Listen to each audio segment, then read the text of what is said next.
Hello, everyone, and welcome back to the end of a week here at the Damage Report. A week of change, a week of big events and big news. We've got a lot to talk about. 2 town halls last night. You add them together, you almost have what one should be.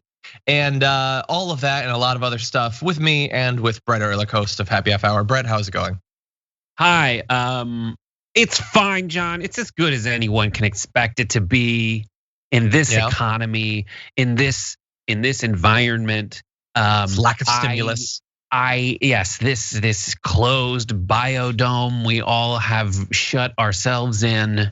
I'm Baldwin loopy, but I'm not quite Pauly Shore loopy. I'm somewhere in between the two of them in biodome. I'm not outside the biodome. Tenacious D's first performance before the camera's loopy, but that happened in biodome. Just know that. And then also, John, this is just the beginning of a full day of great programming that I'm gonna bring to you is to the best of my ability. Because not only are we joined on Happy Half Hour after post game today by Phil Iskov, the creator of Sleepy Hollow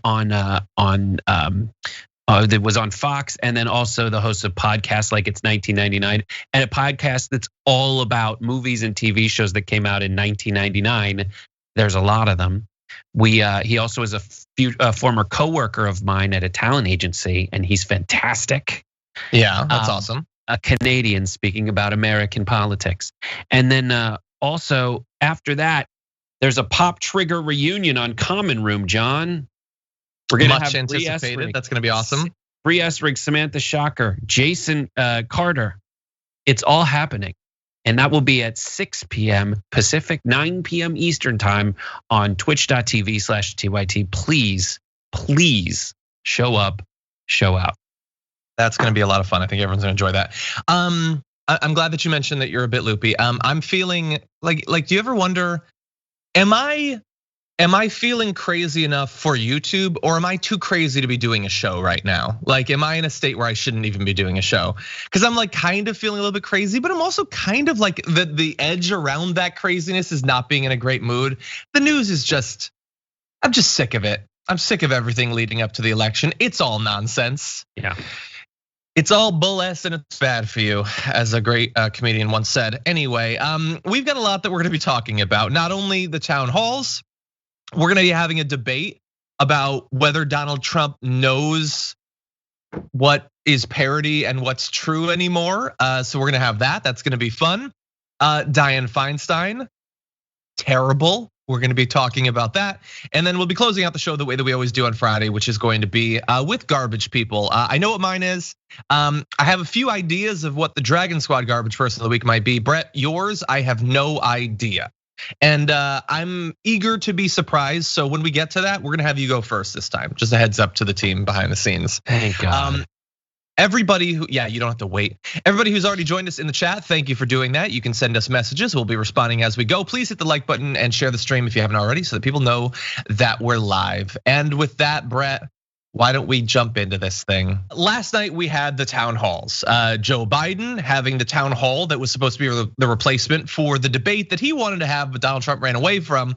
And Donald Trump getting one because he didn't want to have to actually debate Joe Biden. And NBC News said, that's fine, we'll give you whatever you want. It didn't necessarily end that way, but that was the beginning. We're gonna walk through a couple different aspects of that debate. I want to start off with one that just enraged me, that has an interesting ending. But this is a moment that might have stood out for you if you were watching Donald Trump's town hall. Good evening, Mr. President. Thank you very much. I have to say, you have a great smile. Thank you. Okay. Thank you. So, he does. You're so handsome when you smile. Okay. That's how Donald Trump flirts. And the next line is always, is your granddaughter single? Totally. I guess, is this good because it shows that NBC isn't like throttling every individual and making them only say an exact scripted thing? Is this a good sign? Or is it just, why is a woman complimenting the president's smile in a town hall? Why is that a thing? And like getting excited, like she's here for it. she's here for it. And he is handsome when he smiles. I'm not gonna object to a provable fact. He's gorgeous. And it's something about his eyes when he smiles and how it really brings this skin together to reveal just how much of this has no makeup on it. Like you can see his eyelids, and then the rest is this gorgeous orange sheen. Mm-hmm. He looks, he looks like Jupiter. The hottest of the planets, I would say, not the god. Exactly. So anyway, look, it was weird. It made him happy. I don't want him to be happy because he's a terrible guy doing terrible things and trying to get people killed. Here's the interesting thing though. When that happened, a lot of people's response was, wait, she was introduced as leaning Biden and yet she's complimenting Trump. That's weird. Are they lying about where these people are leaning? And perhaps not, because a little bit more research was done afterward. And she apparently said, she was interviewed afterward. This is Paulette Dale, registered Republican, is leaning towards Joe Biden, said, I wish he would smile more and talk less. Asked to elaborate, she said the president steps in it every time he opens his mouth. I think the man has a nice smile. However, I'm not a fan. Yes, I think tons of people have a nice smile who also shouldn't be president of the United States. I love Kanye's music. Yeah, I'm not there necessarily. Yeah, it's just, I get it. It's fine. And look, it shows that, there's nothing we value more and the right values less than being able to hold seemingly contradictory thoughts that are both reflections of reality from your point of view. That's fine. It's just weird when like, this is the one moment where you're exposed to the country, and the part that comes across is, I think the president's kind of hot, not he needs to stop talking because he says crazy things. I guess that was being demonstrated in the town hall anyway. Maybe she didn't. Maybe Paulette Dale didn't need to point that out when Savannah Guthrie was doing a pretty good job of doing it anyway.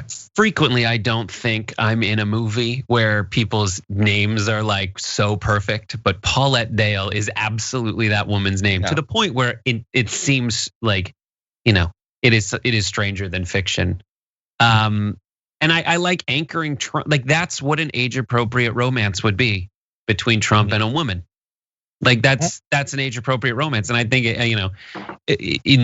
in the depths of a focus group, no one should do is that analysis where, the 215,000 people are dead from COVID. But let's talk about Trump as a sexual object.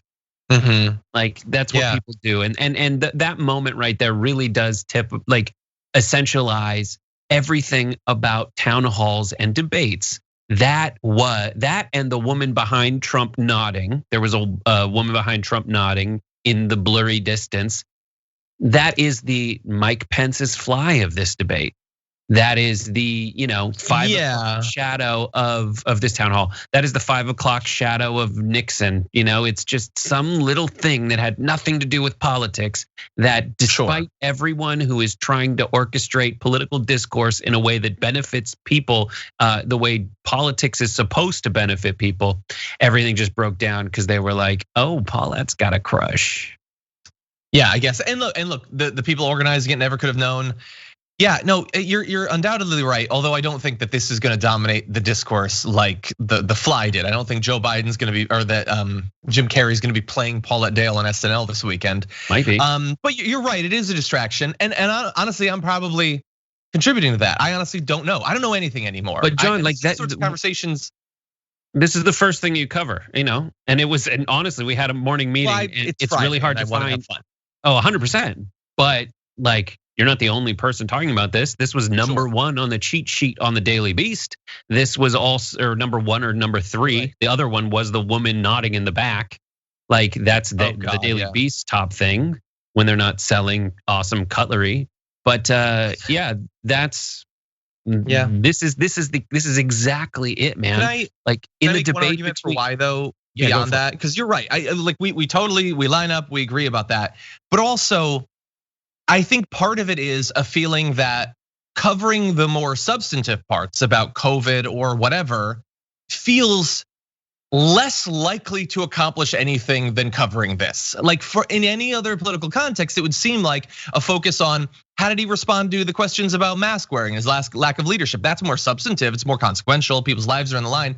But he's never, ever, ever going to learn, so what's the point? It almost feels like that. And we're gonna talk about that stuff. We can transition right now if you want, but it feels like in a time when it doesn't seem to matter what you cover because he won't change and his base won't change.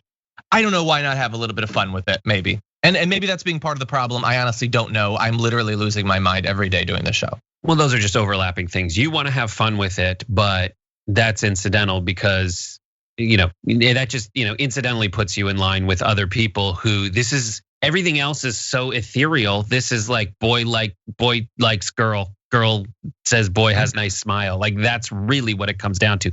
That's the accessibility of it all. And I will point out, like I remember we had like this back and forth during the debate when Pence had a fly on his head. And I can take you through every single one of those debate moments that had absolutely nothing to do with policy that dominated the debates. Mike Dukakis is on a box or noticeably smaller than George Bush. Like that's that. They look different. George Bush reacts like this when Al Gore tries to come over and intimidate him physically. That's what people remembered. The 5 o'clock shadow moment. It had nothing to do with when Rick Perry says, oops. Donald Trump cracking jokes at 17 people running against him, and the laughter is what people remembered. And that is, in line with what a lot of us always go to. We don't even know if it's true anymore that the taller person wins. Mm-hmm. Yeah. It's like we are basically primitive humans 100,000 years ago trying to make sense of the storm. Basically, we're just trying to find something that might be true. We need to talk about a relatively new show called the Republic, or UNFTR. As a Young Turks fan, you already know that the government, the media, and corporations are constantly peddling lies that serve the interests of the rich and powerful. But now there's a podcast dedicated to unraveling those lies, debunking the conventional wisdom. In each episode of the Republic, or UNFTR, the host delves into a different historical episode or topic that's generally misunderstood or purposely obfuscated by the so-called powers that be, featuring in-depth research, razor-sharp commentary, and just the right amount of vulgarity. The UNFTR podcast takes a sledgehammer to what you thought you knew about some of the nation's most sacred historical cows. But don't just take my word for it. The New York Times described UNFTR as consistently compelling and educational, aiming to challenge conventional wisdom and upend the historical narratives that were taught in school. For as the great philosopher Yoda once put it, you must unlearn what you have learned. And that's true whether you're in Jedi training or you're uprooting and exposing all the propaganda and disinformation you've been fed over the course of your lifetime. So search for UNFTR in your podcast app today and get ready to get informed, angered, and entertained all at the same time.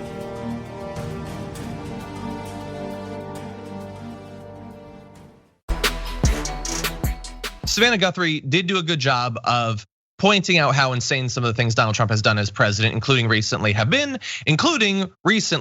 when he retweeted a conspiracy theory that SEAL Team 6 had not in fact killed Osama bin Laden, that they had killed a stand-in, and then Joe Biden had ordered SEAL Team 6 to kill themselves, or so. I honestly don't know, but let's see if we can learn anything from the town hall last night. Just this week, you retweeted to your 87 million followers a conspiracy theory that Joe Biden orchestrated to have SEAL Team 6, the Navy SEAL Team 6, killed to cover up the fake death of bin Laden. Now, why would you send a lie like that to your followers? You retweeted That was a retweet. That was an opinion of somebody, and that was a retweet. I'll put it out there. People can decide for themselves. I don't take a position. You're not like someone's crazy uncle who can just retweet whatever. That was a retweet, and I do a lot of retweets. And frankly, because the media is so fake and so corrupt, If I didn't have social media, I don't call it Twitter, I call it social media, I wouldn't be able to get the word out.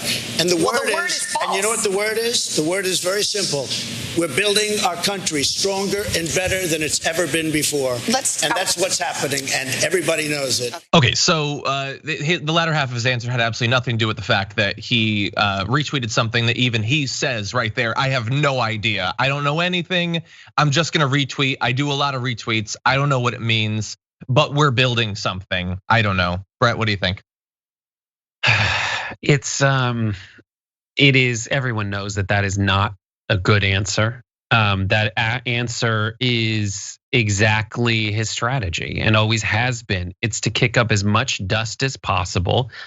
He has identified the vulnerability in discourse and the marketplace of ideas. And that is, if you develop an insulated group of yes folks who are either completely believe the lies, or B, think that what you're doing is just owning the libs, then it doesn't matter. There doesn't have to be any consequence for you tweeting lies.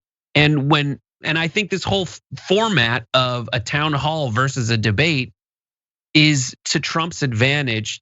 My instinct is that it's to Trump's advantage. I know you have Frank Luntz saying something to the contrary, but now it gets to be Trump versus the media, as opposed which is his desired position. It's so ironic that he is spreading fake news and somehow mad at the news for pointing out it's fake. Yeah. So you're right. Okay. Now, so let's zoom in on this moment then. So this is what he wanted. It's him going up against the media, and that's fairly clear here. She's saying, "Why are you spreading insane things?" And he's saying, "Look, it's social media, not Twitter. I retweet lots." That moment, if you're watching this, I assume his base likes that. I guess. Do undecided voters like that interaction? Because this is what he wanted. He, as you just said, he didn't want to debate Joe Biden. He wanted to just have one person who he can shout at. I would argue, I think she did pretty well in comparison to other moderators of other debates, both debates, honestly, that we've had so far. Is that interaction that he just had, or feel free to zoom out, is that what he wanted? Is that what's going to help him in the next 3 weeks? That's what he wanted. Whether it helps him or not is a different question. But that's what he wants. That's his original position.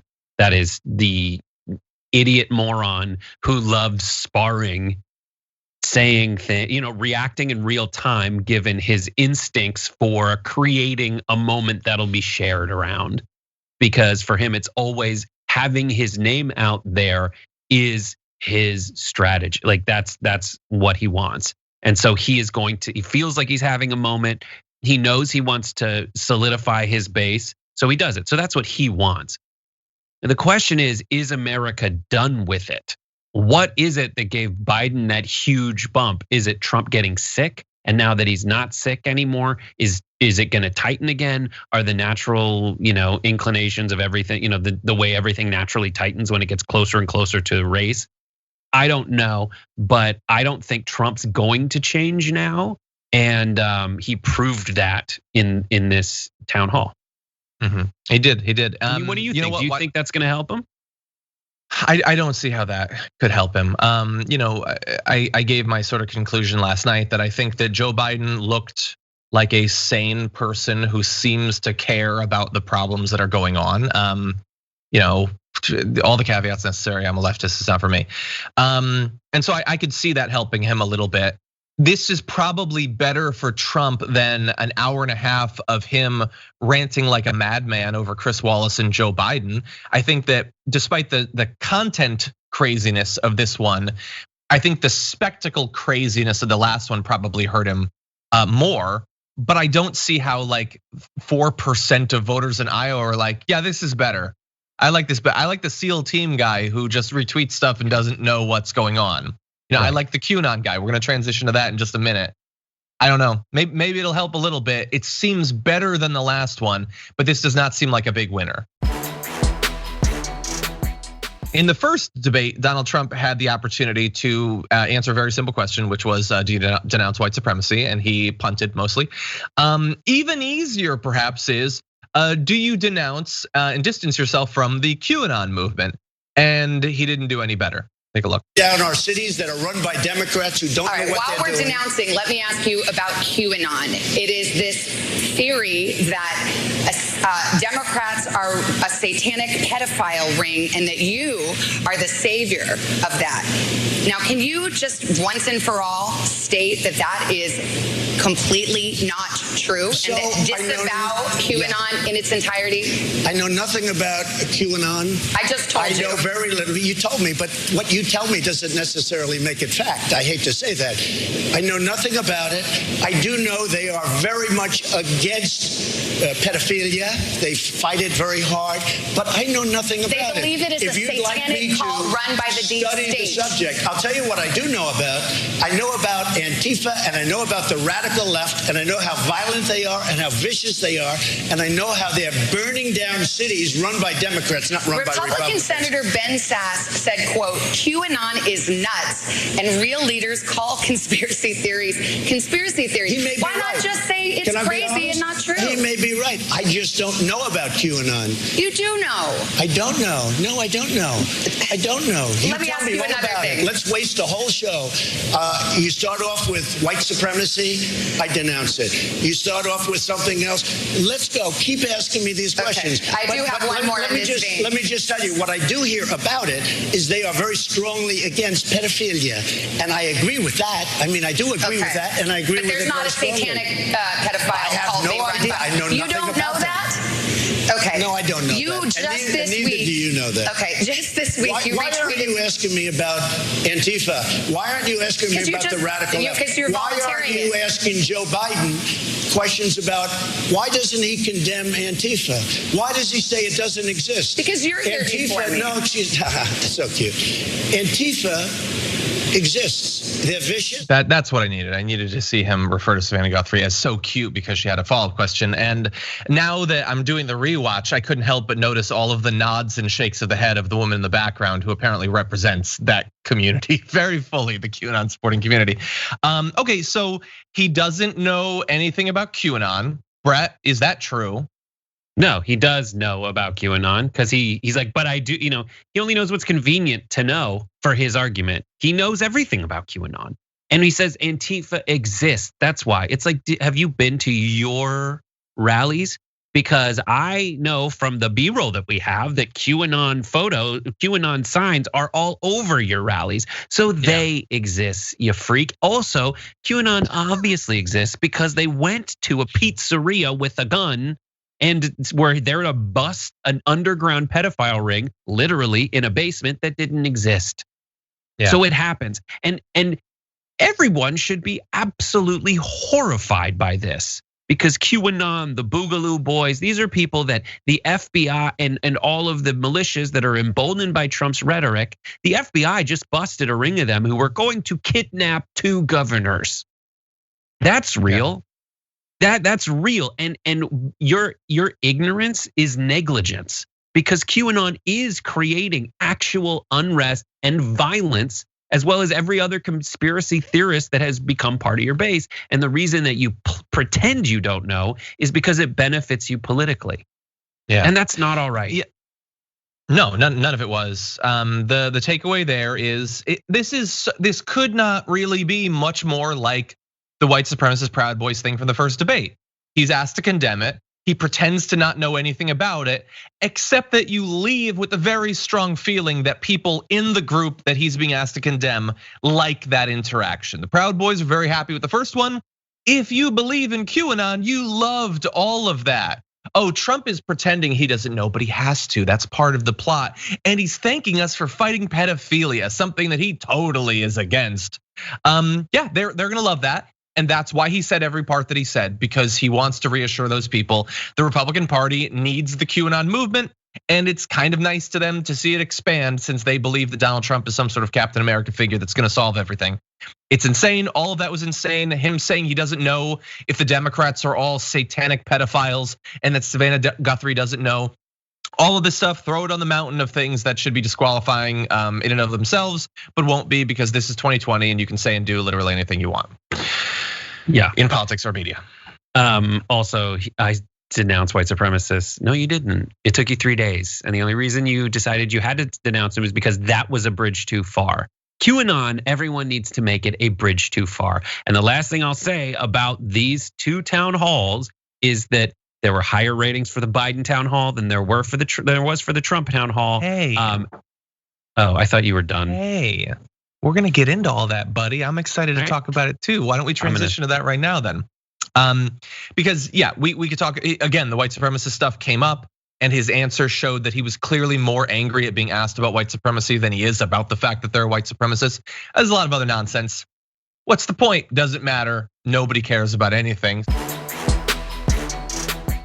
So the town halls were last night. We don't know exactly whose minds might have been changed by them, but we do know at least a little bit about who watched what. On ABC, Biden drew 12.7 million viewers from 8 to 9 p.m. On NBC alone, Trump got 10.4 million viewers in the same time slot, including the next half hour effectively that Biden got. ABC's event viewership average was 12.2 million. Biden beat Trump amongst the key demographic or whatever by a good bit. So that's the broadcast, not online for NBC, which might skew things a little bit. But if you look just at YouTube, at the end of the Trump's town hall, the NBC News YouTube channel showed 153,666 viewers were watching. ABC News's YouTube channel showed 507,445 for Biden, more than 3 times as many. So again, we're sort of reading tea leaves here about who was watched more. Honestly, if there is a conversation to be had about who was watched more, I find that to be shocking because I don't think anybody was predicting that Joe Biden would get as large of an audience as Donald Trump, considering the train wrecking nature of Donald Trump's every appearance. I love it so much. And if one more person watched Donald Trump than watched Joe Biden, Trump would be out there saying huge ratings. He's got it. I think this is the one that cuts him to the quick more. And I know he's gonna be pointing to like Hank Green, one of the vlog brothers on TikTok saying, watch it on all your devices. That's a thing. And they say that K-pop stars are telling people to watch on all their devices. But either way, you lost. You lost, buddy. Take the L and hopefully get used to it. Yeah, maybe. Look, you referenced earlier Frank Luntz. I find Frank Luntz, it's really interesting. For me, Frank Luntz and Nate Silver are sort of in a similar category, although different in a lot of ways. I appreciate the information they spread, have a lot of issues with everything else around it. So in this case, Frank Luntz says, trigger alert, I'm about to say something that will upset many people reading my Twitter feed tonight. My group of undecided voters say that the more Trump speaks, the worse he looks. So if you don't know Frank Luntz, that's good. You're a healthy human being. He does these focus groups basically to try to get glean lessons from these events. What? Frank Luntz is responsible for every little term that the Republicans have used for the last 35 years. I understand that. I explained that. Yes, so yes, most recently he is known for doing these sort of live Fox events and live debates and stuff like that. Yes, he does a lot of focus groups to try to create interesting frames around issues and stuff like that. He's important for the Republican Party historically. And so he's been doing these events. And supposedly they weren't big fans of Donald Trump in this. You might recall that in the debate against Joe Biden, one of the undecided voters called Trump a crackhead based on his appearance. And they were pretty negative towards Trump. Notably, during the vice presidential debate, they seemed to be more negative towards Kamala Harris than towards Mike Pence. So maybe this does mean something, this handful of people that Frank Luntz has pulled together. Maybe that performance where he's calling Savannah Guthrie so cute and stuff like that, maybe that's not gonna win over the suburban women that Trump so desperately wants to like him. I don't know, I only saw your stream title the other day, which was Trump desperate for housewives. Did you play his please clap moment? Yeah. Please like me. Please like me. And he thinks saved your damn neighborhood. In the past, Trump has been able to say things until they become at least perceived as true or of some merit, like anchoring the argument. Now it seems like he's just saying things and it makes him look more and more pathetic. And I love it.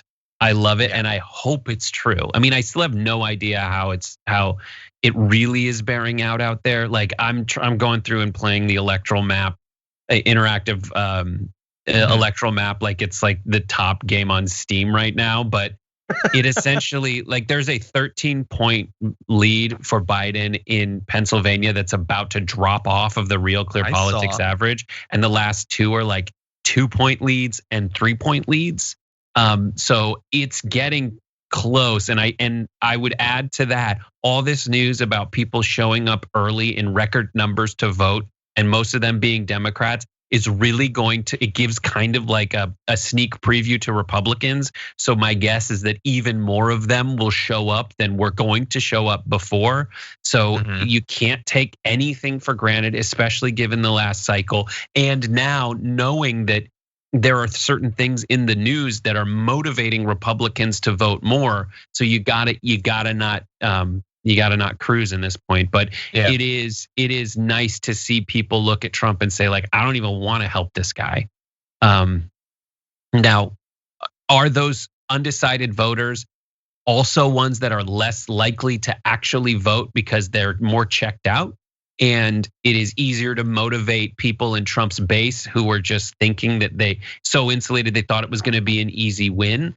I don't know. That's why everyone needs to move out there, especially with Frank Luntz out there doing stuff like this. Because when I say every term, everything from death tax to right to work, all these things that are so frustrating to hear for the first time because they sound, pretty good to someone who's just casually observing politics. That's this guy, and I know a lot more about him because I don't like him very much. That is possible. I did take multiple courses specifically in political framing. I'm just saying. I know someone who had relations with him. Okay, you've got me beat. I don't know anyone that's hooked up with Frank Luntz.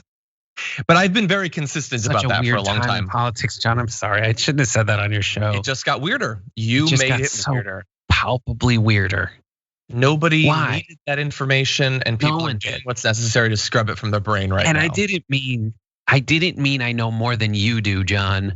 I meant I know more than I said just then about Frank Luntz. Right, I didn't mean. I don't. Where are we? Let's get back. You together. Implying that you know more than me was not the most offensive thing that you just did.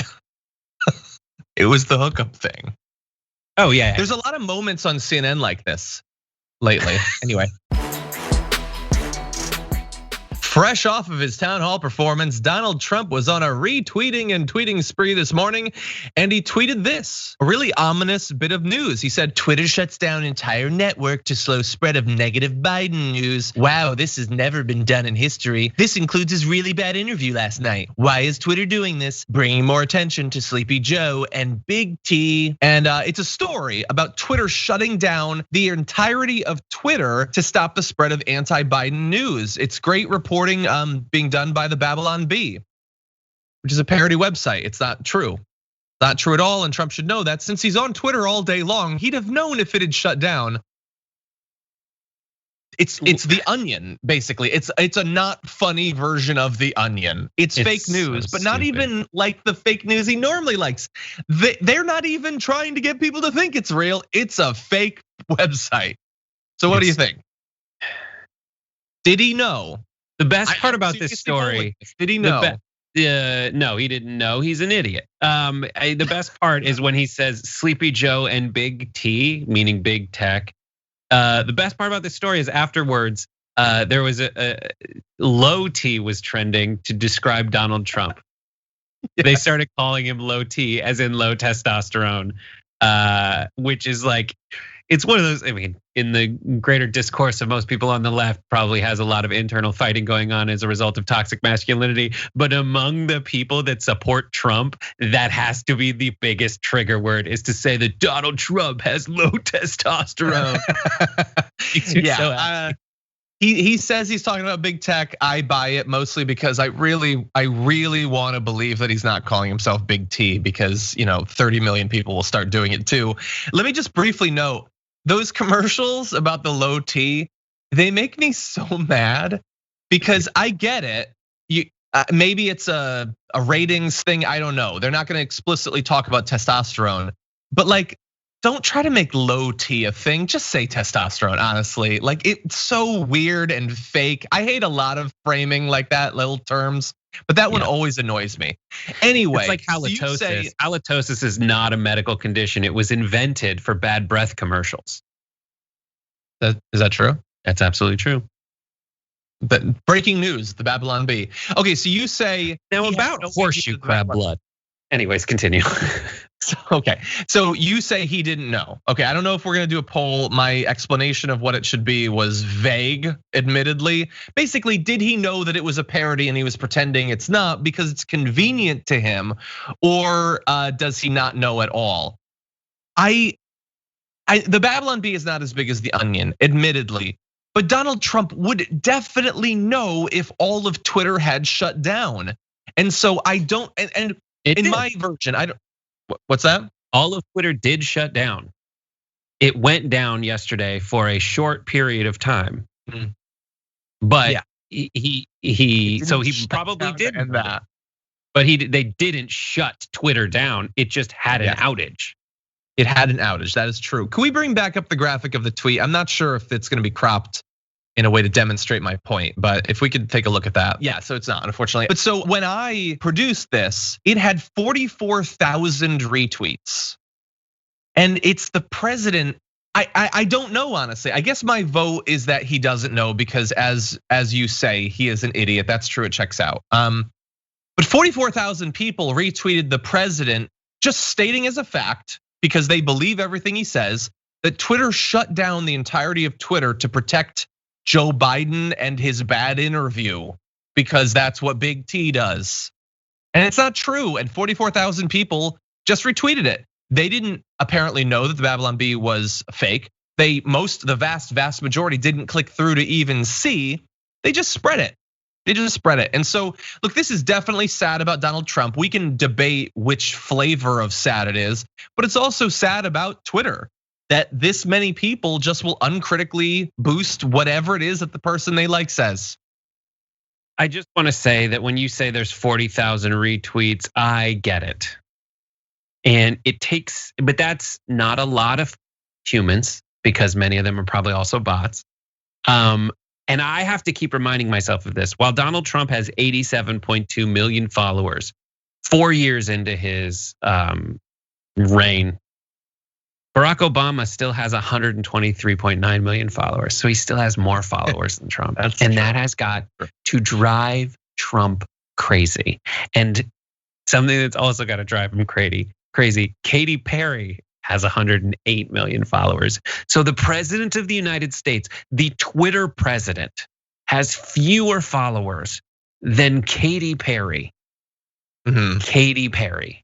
Do you follow Katy Perry? Yes. You do, okay. So you're part of the problem. I do now. What is it about? Why do so many? Are her tweets just that amazing? Why do so many people follow her? She was early on in it.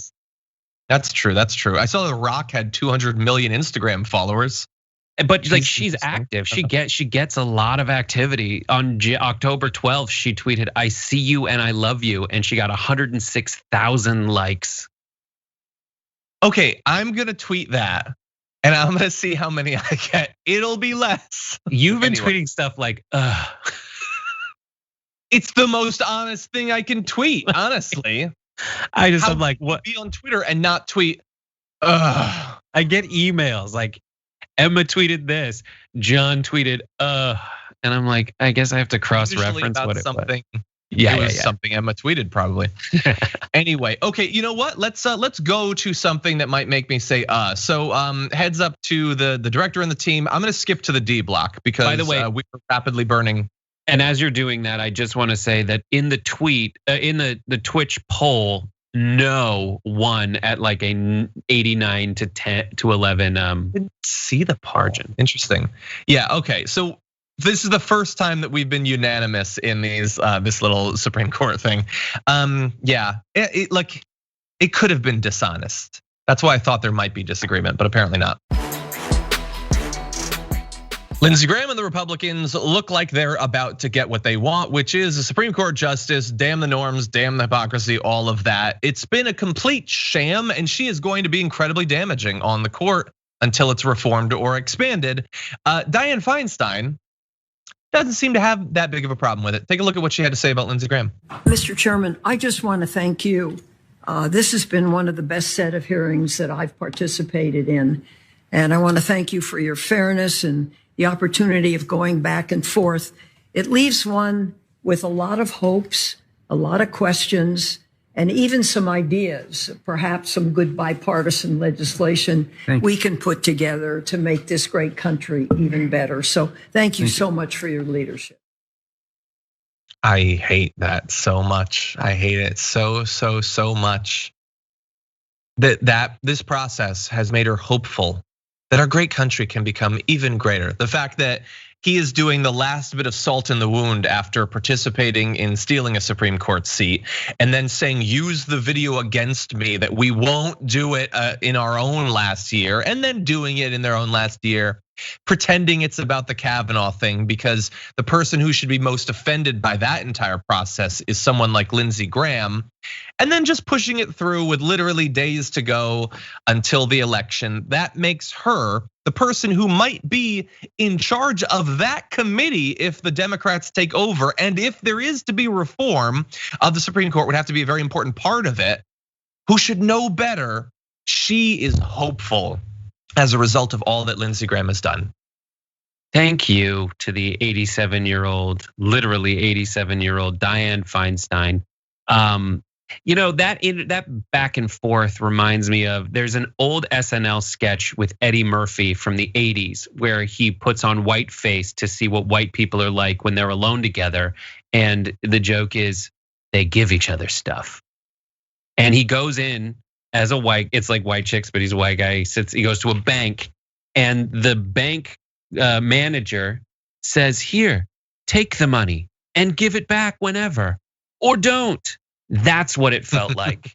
It felt like Dianne Feinstein didn't understand what just happened in politics over the last 25 years and didn't understand what happened in politics, over the last 4 years.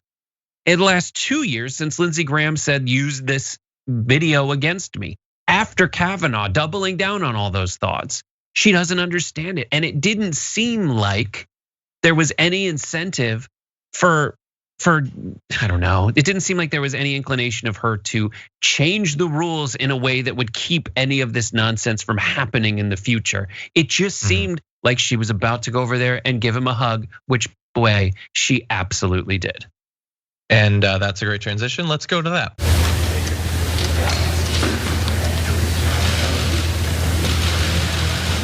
Yeah, so look, that's bad because of all that we've just been through, but also individually bad because they're both maskless. On average, they're 105 years old. Lindsey Graham refused to get tested for COVID despite potentially being exposed to it because he didn't want to have to not be involved in this process. Yet another way that he was effectively breaking the rules. He just broke the rules, by the way, in the scheduling of the vote on her in the committee. And literally in his speech just said we can do whatever we want effectively because the Democrats are being mean to us. And she went up and maskless hugged him, which is terrible optics. It's terrible for the case that you're trying to make that people need to be more responsible, and also offensive because of the individual man that you decided to do it with. And not only that, but he also literally broke campaign finance law by asking for donations on Senate premises. So there are no consequences. The only consequence left at our disposal is to vote them out of office, something that we are handicapped against because of the way that the system is set up. We always come back to having to win the election by 4 percentage points or more to have a 75% chance. I was thinking about the Electoral College, which was set up originally to make it so that the people who knew about politics could have sway over politics. People who had the opportunity to be educated about what was going on in the world would have the power, and the people that didn't know what was going on wouldn't have the power. And there's all this argument that we need to keep it in place because we're going with what the original intent of the founding fathers was when it comes to picking the president. But their intent behind it is now completely counter to what's happening.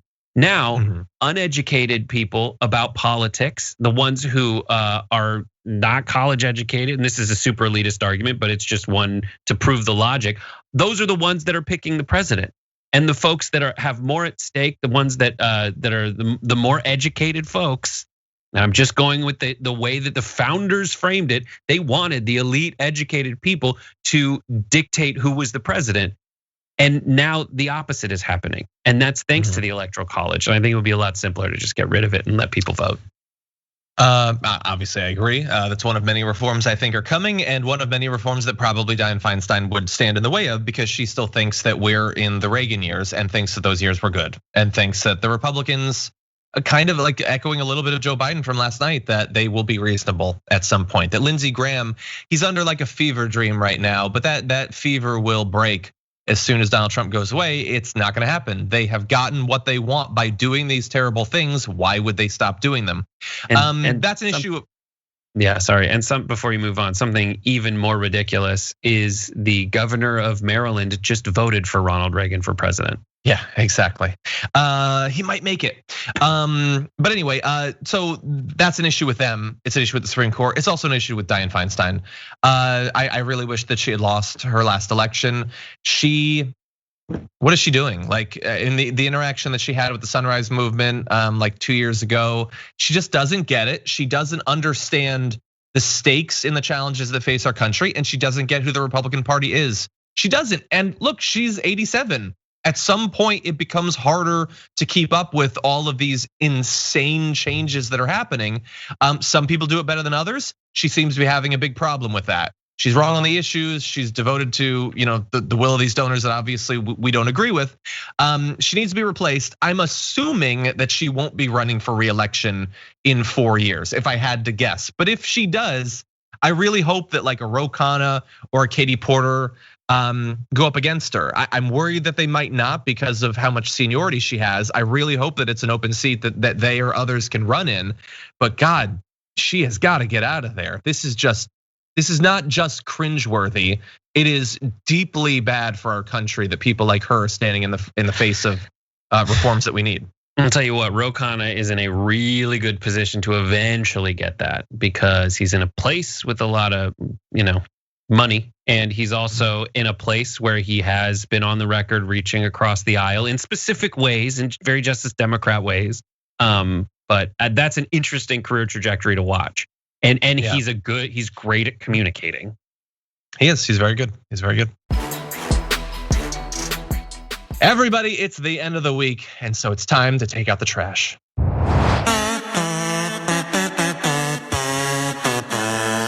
Okay, so I've got Trashy here. Trashy is quite hungry for the garbage, and we had a lot to choose from this week. This was one of the biggest weeks for trash.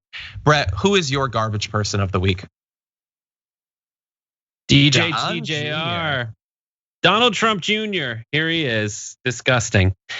God. Donald Trump Jr. is my garbage person of the week because Donald Trump Jr. sees no irony in attacking Hunter Biden in a new ad saying that it is Hunter Biden who is using his father's political position for his own gain. Take a look. I'm Donald Trump Jr. I'm the son of the President of the United States. I understand the pressure of being a prominent member of the first family. Trust me, I've gone through it all. That's why I can say with absolute confidence that Joe Biden's son, Hunter, is one of the most unethical humans in political history. Let me say first that I'm not here to attack Hunter Biden on his personal issues. I don't want to talk about how Hunter Biden was discharged from the Navy Reserve for testing positive for cocaine. I won't do that. I am Donald Trump Jr. I am the son of the President of the United States. Did not know if you picked up on that because my name is literally Donald Trump Jr. I have been told it's Dwight Schrute giving his speech. We will not go into that night. Yeah. I love also saying that he is one of the most corrupt humans in the unethical humans in the history of the United States. Because there have been some unethical spiders. Not to lump, that'd be unfair to lump them all in. Right. There was some dogs have done some pretty naughty bad boy things. Yeah. It's fantastic, and they're doing it on purpose because of how ridiculous it is, and they love it. They feel like they're being trolls, but that's their only mode. They don't know any other way to be. I do like that the Lincoln Project stepped in and fixed it for them. So here's the Lincoln Project's version. I'm Donald Trump Jr. I'm the son of the President of the United States. He's one of the most unethical humans in political history. Criminal conduct, prostitution, human trafficking rings, threats of extortion, business meetings, Russia collusion, public service, cocaine. Okay, it's good. Yeah. Isn't it weird that like that story came out about Hunter Biden and they had this ad ready to go in just a day? That's weird. Yeah, that worked out. I don't want to go into the purported cocaine usage of Donald Trump Jr. and his life partner hanging upside down at nights in a cave, Kimberly Guilfoyle. There is no evidence that they are doing any cocaine. There is no photos and memes going around of Donald Trump Jr. with puffy, sweaty Coke face and Coke chin saying the light bulbs are made of cocaine. There are no additional videos of him with puffy face on at that point where he has to decide if he's gonna do more cocaine or go to sleep, asking people to enlist in Trump's army. And there was no cocaine involved in Kim Guilfoyle going, the best is yet to come. None of that, no cocaine. I don't wanna go into that because that's beneath the office of the guy who's on TDR Fridays.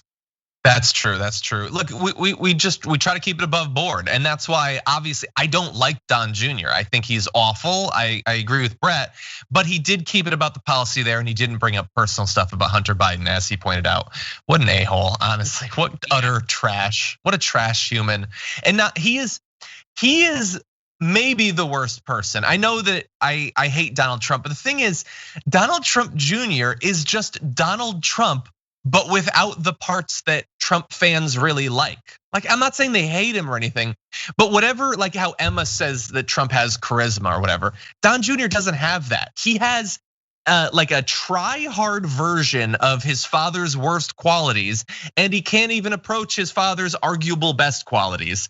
He is like, I'm not gonna say, it was gonna get disgusting there, but he is what's left over. Once you squeeze out whatever's good of Donald Trump, that's what you've got left, is the Junior. I won't be any more specific than that. I will go, so don't say squeeze out Trump Jr. I will say that Trump Jr. is all of the parts of Donald Trump that Donald Trump doesn't really like. Yeah, exactly, and that has come through in their relationship. It's so good. I think Eric is the worst, but you can't hate someone whose name you don't really know. So that's Eric doesn't really qualify for that. It's just such an obvious, crappy family dynamic, and I can't wait till we're rid of it. So please go vote. Yeah, me too. This is gonna be another one of those references that probably few people will get, but I get kind of multiplicity vibes off of that. Like they're all like attempted clones at Trump, but they've all gone wrong in some fundamental ways. Anyway, that's a reference. Eric's the copy of the copy.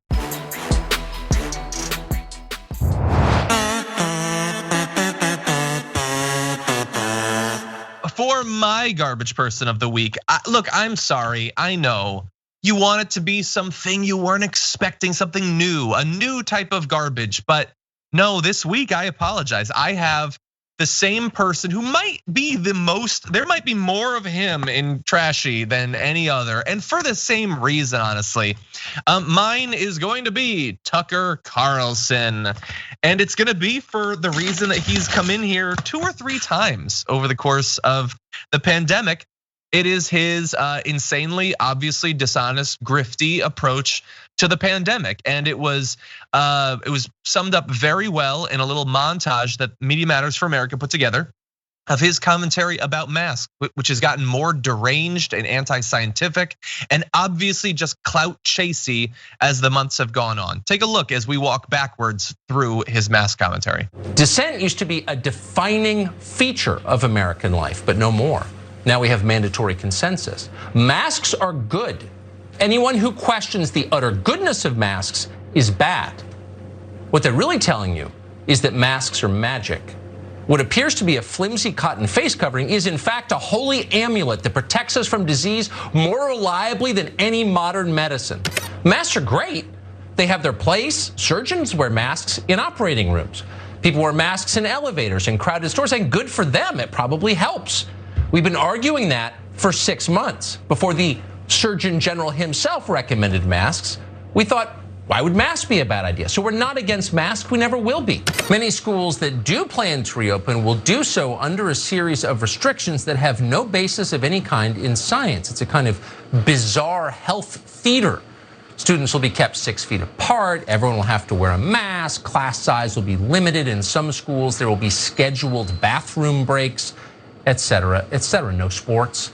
Of course, masks work. Everyone knows that. Dozens of research papers have proved it. In South Korea, Japan, Hong Kong, the rest of Asia, where coronavirus has been kept under control, masks were key. So look, we understand there's a shortage of masks. We understand only certain people should get them because it's a triage moment. We get it.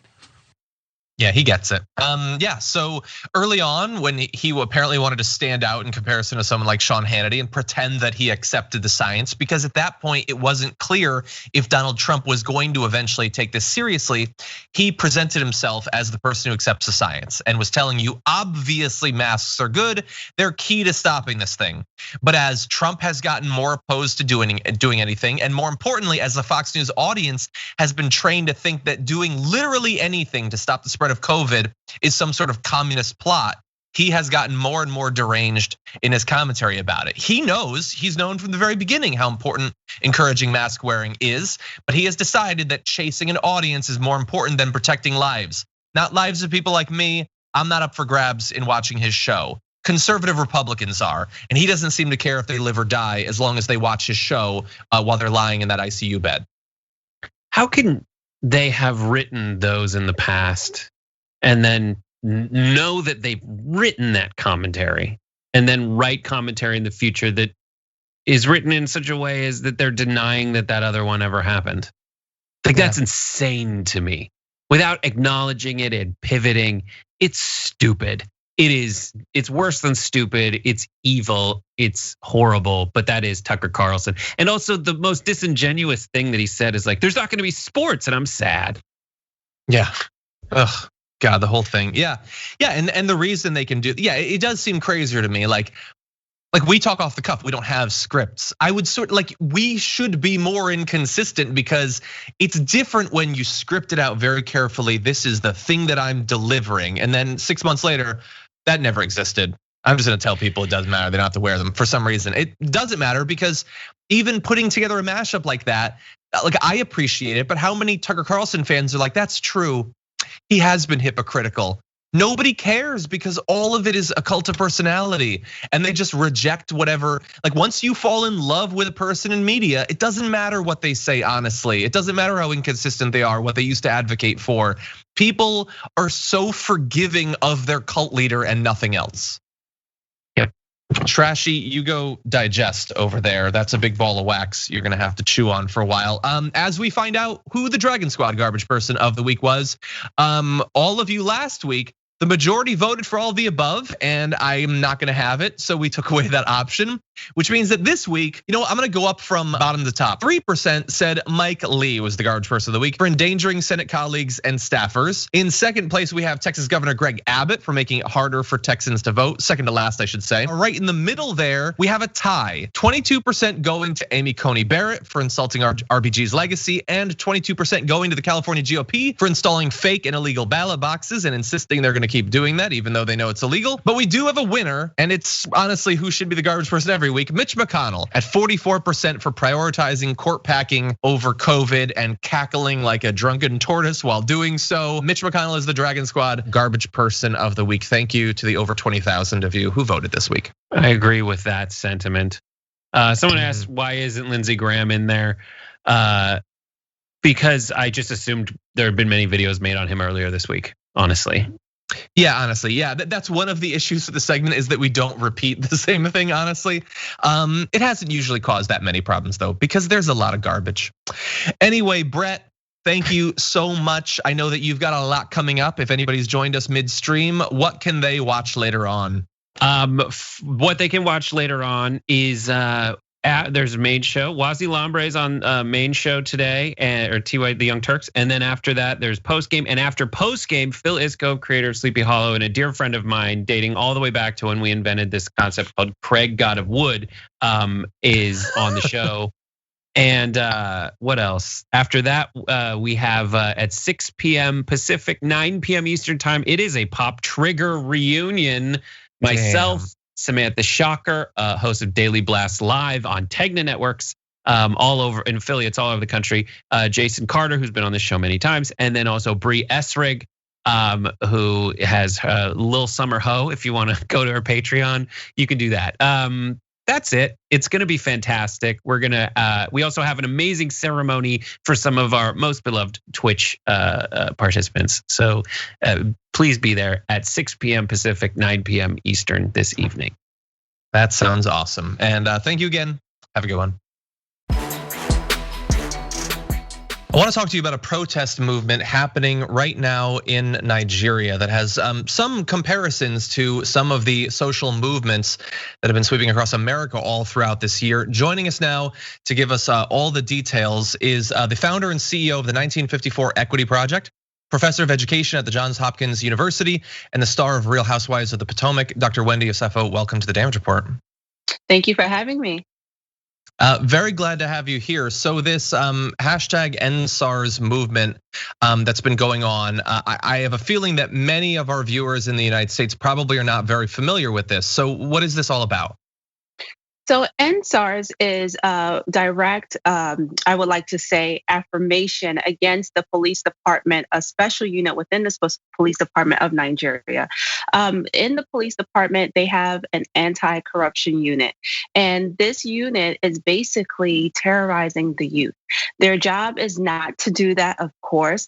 Their job is not to harm anyone, but they are using their badge as a way in which to police the youth, kidnap them, torture them, and murder them. So right now there's an uprising going on in Nigeria that is calling for the Inspector General of the police to not only disband SARS as far as the department, but then to give them tangible actions moving forward on how they're going to address police brutality within the country. And so this, the things that you're talking about, the torture, kidnappings, murder, and things like that, this has been going on for some time now, and it's well documented. Absolutely. There have been multiple cases of youth, of Nigerian citizens who have been abducted, who have been tortured, who have been murdered, who have been killed. We even see this happening on camera. This is not something that's happened, behind doors in some back alley. There is videotape evidence of this unit in the police department harming Nigerian citizens. And just to give you a little bit of backstory here, they say, when they are then probed, why are you doing this? They are then saying that they're identifying these individuals as criminals. And then you ask them further, why are they criminals? They say because they dress well, because they have an iPhone. And for us Americans, that might sound a little bit bizarre, but in a country that suffers from a high rate of poverty like Nigeria, when they see people with these materialistic things, they automatically equate that to someone who is up to no good or who is doing bad things within society. But that's not true. So just because you see a youth with an iPhone, just because you see a youth dressed nicely does not give you, the ability to sit there and harass them, kill them, torture them, and kidnap them. By all means, that is inhumane. Yeah, I mean, it would seem like, in theory, seeing young Nigerians, having this conspicuous consumption would be a sign that things are working well, hypothetically, but they don't seem to think to see it that way. A little bit of context for American viewers. Well, I believe the median age in the US is like something like 39 years old. In Nigeria, apparently, it's just 19. It is a very young population. And from what I've seen, it seems like this is a youth-led social movement. Why is it in particular that it's younger people being targeted? Is there some explanation for that? So Nigeria has had a history of corruption, a history of impulsive political parties.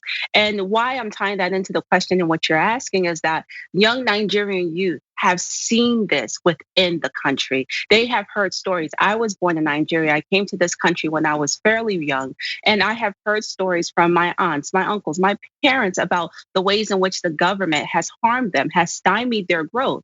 So now we see Nigerian youth saying, hold on, you did this to our parents. You did this to our parents' generation, and we are not going to allow you to do this any further. And that's why I think this movement, the End SARS movement, is really being corralled by youth, because we have seen the damage a corrupt society, a corrupt government has had on our country.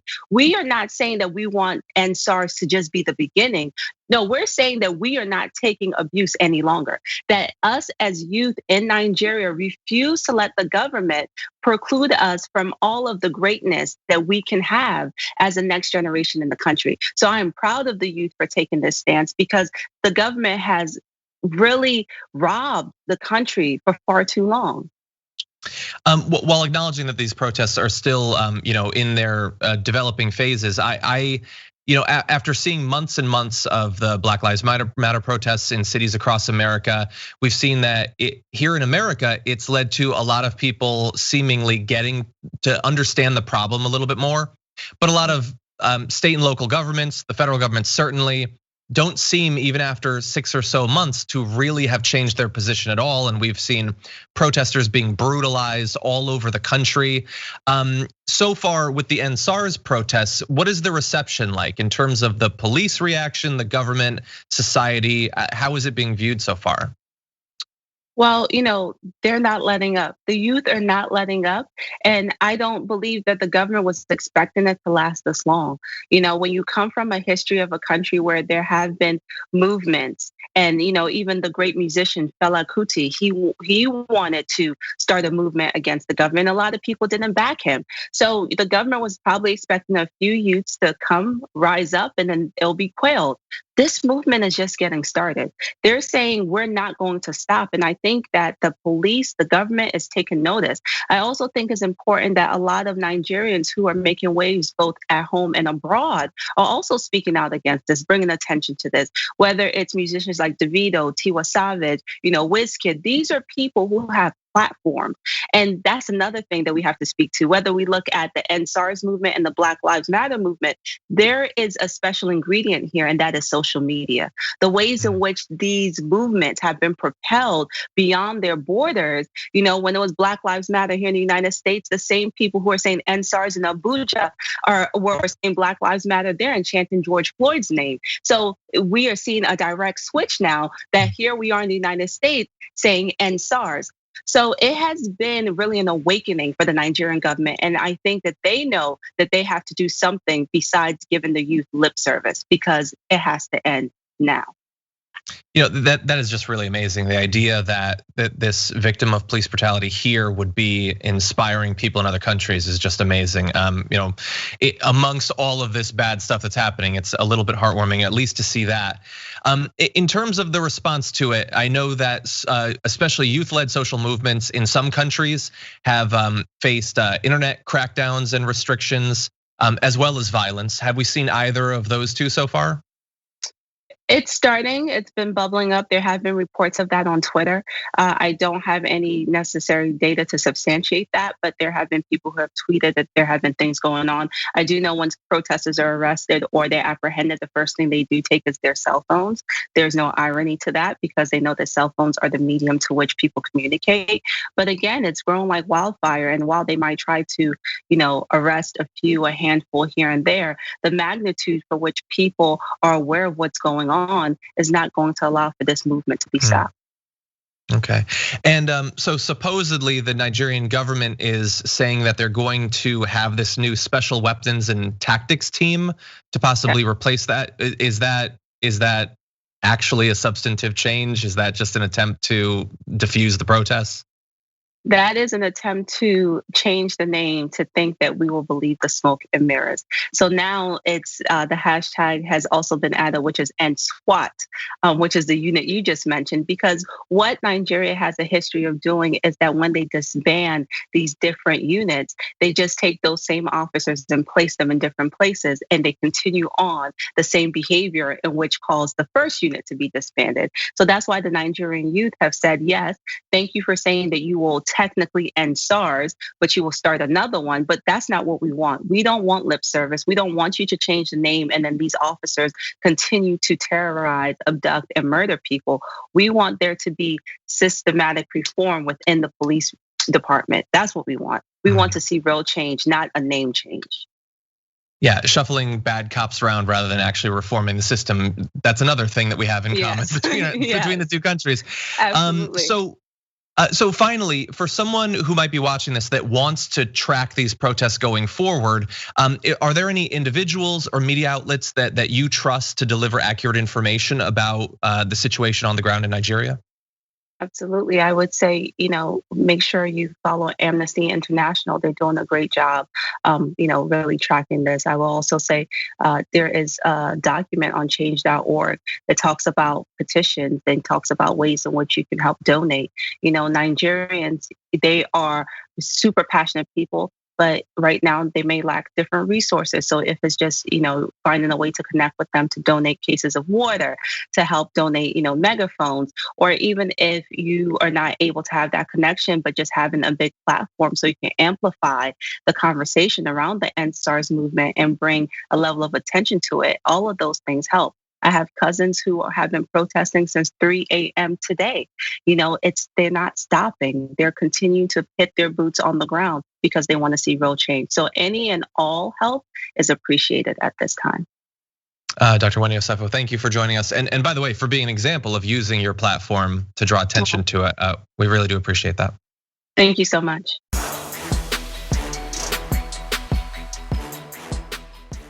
Thanks for listening to the full episode of The Damage Report. Support our work, listen ad-free, access members-only bonus content, and more by subscribing to Apple Podcasts at apple.co/TYT. I'm your host, John Adarola. I'll see you soon.